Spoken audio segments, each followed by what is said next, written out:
Fail అయితేనేమో చదవాలే అంటారు. మొత్తానికి మాకే బొక్క. మీది మాత్రం తప్పని చెప్పరే. ఇదేదో ఓవర్లన్నీ అయిపోయినాక సూపర్ ఓవర్ లో మ్యాచ్ గెలిచినట్టుంది ఈ వ్యవహారం.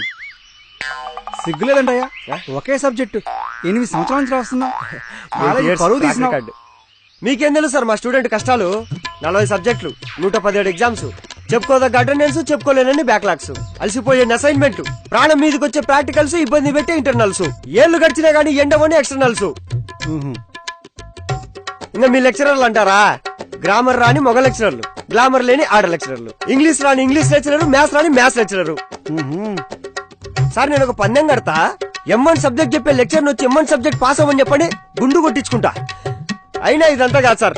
ఒక సబ్జెక్ట్ లో 40 మార్కులు తెచ్చుకోవడానికి నానా సాగు వచ్చా అంటే 4 సంవత్సరాలు, 40 సబ్జెక్టులు, 40 మార్కులు, 4 × 40 × 40. సార్ ఆలోచించుకోవడానికే చాలా భయం ఉంది సార్.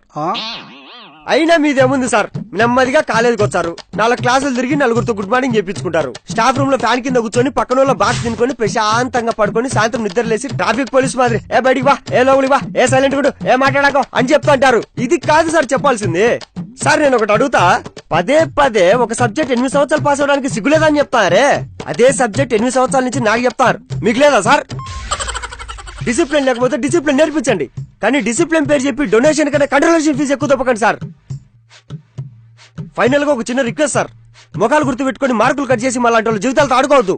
కావాలంటే మీకు ఇచ్చే జీతాలు వాడుకోండి, అంతేగాని కష్టపడి చదివిందే చదువుతున్న మా లాంటి విద్యార్థుల్ని గుర్తించండి సార్, గుర్తించండి. ఇదేదో బాగుంది, ఫేస్బుక్ లో పెడతాం. Feeling proud, student rocks, HOD shocks. అది కాదు